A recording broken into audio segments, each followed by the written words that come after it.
فلسطین اور اہل فلسطین کے عنوان پر تقریر کرنے کے لیے حافظ محمد طاہا دور جماعت پنجم کو دعوت دے رہا ہوں، موصوف تشریف لائیں۔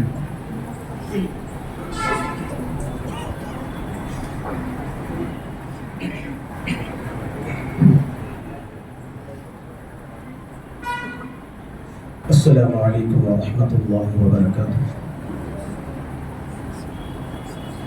نحمده ونصلي على رسوله الكريم، اما بعد فاعوذ باللہ من الشیطان الرجیم، بسم اللہ الرحمن الرحیم۔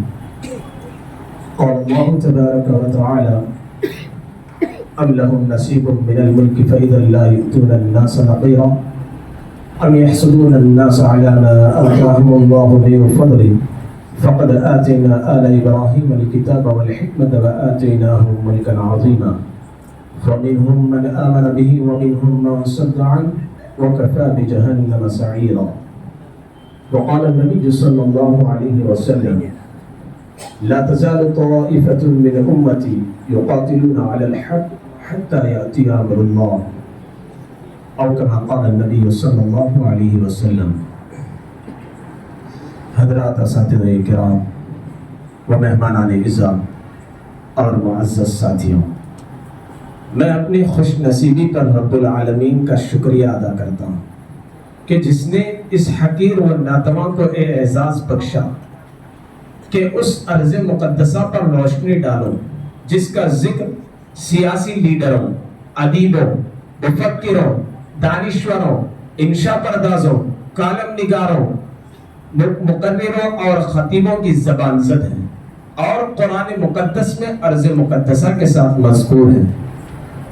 وہ ارض مقدسہ جس کو انبیاء کرام کا مدفن ہونے کا شرف حاصل ہے، جس کے ارد گرد برکت ہی برکت کا نزول ہے، جہاں سے پیغمبر آخر الزمان حضرت محمد مصطفیٰ صلی اللہ علیہ وسلم روح القدس کے ہمراہ سفر معراج کے لیے پابرکاب ہوئے، جس دھرتی پر سید الثقلین نبی صلی اللہ علیہ وسلم نے نبیوں کی امامت کر کے امام الانبیاء کا لقب پایا۔ جی ہاں، وہی پر عظمت و پر شوکت زیتون کے درختوں سے آراستہ و پیراستہ سرسبز و شاداب بقائے ارضی، جہاں اسلام کی عظمت رفتہ اور جنت گمگشتہ کا نشان قبلہ اول کی صورت میں موجود ہے، جس کے فاتح اول فاروق اعظم رضی اللہ تعالی عنہ تھے، جس کی در و دیوار نے ایوبی کی تکبیر سنی تھی، جہاں خیر کا نور پھیلانے والوں اور شرک کی تاریکی میں اضافہ کرنے والوں کے درمیان آخری مگر عظیم معرکہ بپا ہونے کا میدان سج چکا ہے۔ آج طاغوتی قوتوں کے زیر نغی ہے، مغزوبین ظالمین کے زیر سایہ ہمیشہ مسلمانوں فلسطین کا جانی، مالی اور اقتصادی استحصال ہو رہا ہے۔ فلسطین کی اہمیت اسلام اور مسلمانوں کے لیے اس حوالے سے بہت واضح رہی ہے کہ ابتدائی اسلام میں یہ ان کا قبلہ اول رہا ہے۔ اسی وجہ سے رومیوں کے ساتھ معرکے حضرت محمد مصطفیٰ صلی اللہ علیہ وسلم کی حیات طیبہ ہی میں شروع ہو گئے تھے۔ سرور دو عالم صلی اللہ علیہ وسلم اپنا آخری لشکر جیش اسامہ رومیوں کے مقابلے کے لیے ترتیب دیا ہی تھا کہ آپ اس دنیا سے پردہ فرما گئے۔ آپ کے بعد حضرت ابو بکر صدیق رضی اللہ تعالی عنہ نے اسے روانہ فرمایا، ارتداد کی مہم سے فارغ ہو کر خود بھی اس جانب توجہ دی، یہاں تک کہ حضرت فاروق اعظم رضی اللہ تعالی عنہ کے دور خلافت میں بیت المقدس مسلمانوں کے زیر قبضہ آ گیا۔ چھٹی صدی ہجری میں بلاد اسلامیہ پر صلیبیوں نے حملہ کیا، جس کے نتیجے میں فلسطین میں صلیبی حکومت قائم کر لی گئی۔ طاقت و قوت کے بلبوتے پر 70,000 مسلمانوں کو تحریک کیا گیا، لیکن صلیبیوں کی یہ حکومت دیر پا ثابت نہ ہو سکی۔ مشہور مجاہد صلاح الدین ایوبی رحمۃ اللہ علیہ نے جلد ہی بیت المقدس کو صلیبی پنجے استبداد سے وا کرا لیا۔ 27 رجب 538 ہجری کو بیت المقدس دوبارہ تکبیر کے زمزموں سے گونج اٹھا۔ جس وقت عالم اسلام کو استعماری طاقتوں نے اپنے سازشوں کا ہدف بنایا اور فلسطین کی سرزمین برطانیہ کے استعماری قبضے میں آنے لگی، تو مکار اور شاطر یہودیوں نے اس موقع کو غنیمت سمجھ کر اس خطے کے حصول کے خاطر اپنی کوششیں تیز کر دی۔ 1839 میں سب سے پہلا مغربی سفارت خانہ جو بیت المقدس میں کھلا وہ حکومت برطانیہ کا تھا، جس کا واحد مقصد یہودیوں کی خدمت گزاری تھی۔ اس کے ساتھ ہی پورے دنیا سے یہود کو بیت المقدس میں جمع کرنا شروع کر دیا گیا. اس وقت پورے فلسطین میں صرف 9,000 کے قریب یہودی تھے. 1895 میں ایک یہودی مفکر جس کا نام النمساوی بیرشٹل ہے، اس نے ایک کتاب شائع کی جس کا عنوان تھا یہودی مملکت، جس میں اس بات کو ثابت کرنے کی کوشش کی گئی کہ یہودی قوم کو ایک حکومت کی ضرورت ہے. اس مقصد کو حاصل کرنے کے لیے فلسطین سے بہتر کوئی جگہ ان کی نظر میں نہ تھی. اس دور میں یہودیوں کی عالمی سطح پر 2 بڑی کانفرنسیں ہوئی. پہلی کانفرنس 1897 میں، دوسری کانفرنس 1898 میں، جن کا حاصل یہ تھا کہ یہود اپنے قدیم وطن فلسطین کو حاصل کرنے کے لیے دوبارہ منظم ہو جائے. چونکہ فلسطین خلافت عثمانیہ کا ایک حصہ تھا اور وہی اس کے مالک اور متصرف تھی. اس مقابلے کے لیے قوم یہود نے ہر طرح کے حربے استعمال کرنے شروع کر دیے. خلافت عثمانیہ کے آخری خلیفہ سلطان عبدالحمید کو اپنے دام تصویر میں پھنسانے کے لیے انہوں نے مختلف سطحوں پر سازش شروع کی، جس میں بھاری رقوم دے کر ترکوں کو خریدا گیا. خود خلیفہ عبدالحمید لالچ دیے گئے، یہاں تک کہ ایک دفعہ ترکی کی یہودیوں کا ایک وفد سلطان سے ملا اور ان کو یہ باور کرانے کی کوشش کی اگر فلسطین یہودیوں کو دے دیا جائے تو اس کے بدلے ہم خلافت عثمانیہ کے ماتحت رہ کر خلافت کے سارے قرضے اتار دیں گے.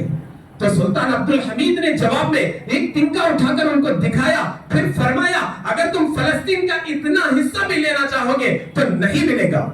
سلطان عبدالحمید سے مایوس ہو کر اللہ کے غضب کی ماری اس قوم نے ان کی شہرت عام کو بگاڑنے کی کوشش شروع کی. چونکہ ذرائع ابلاغ پر یہودیوں کی اجارہ داری تھی، اس لیے اس ہتھیار سے کام لے کر سلطان پر رجعت پسند اور نسل پرست جیسے پیپر کے الزامات کا سلسلہ شروع کر دیا. نتیجتاً خلافت عثمانیہ میں قومی ناموں کی پروان ملی.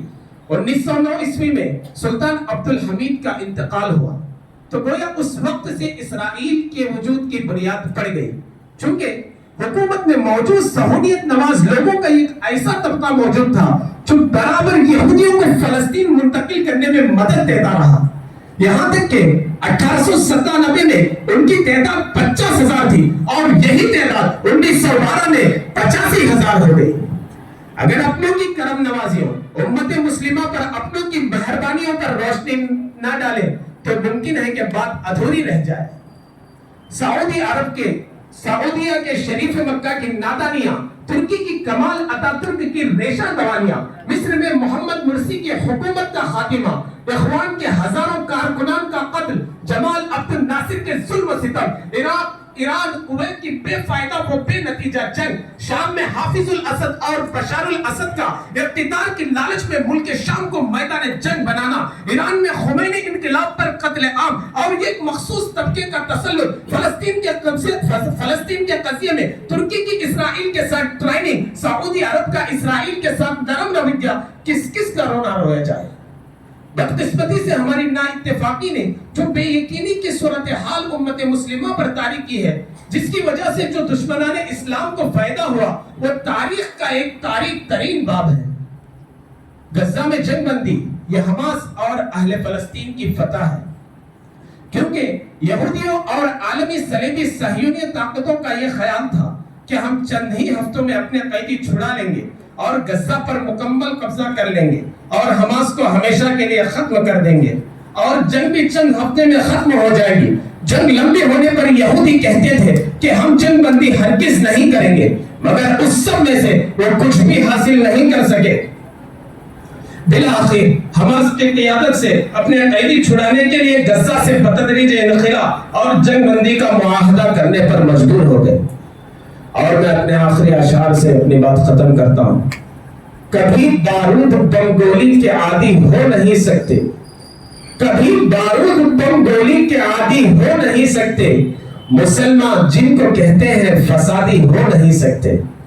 میرا دعویٰ ہے کہ تم ایمان کی بنیاد پر ارشد، میرا دعویٰ ہے کہ تم ایمان کی بنیاد پر ارشد، غلامان نبی آتنکوادی ہو نہیں سکتے. وآخر دعوانا الحمد للہ رب العالمین.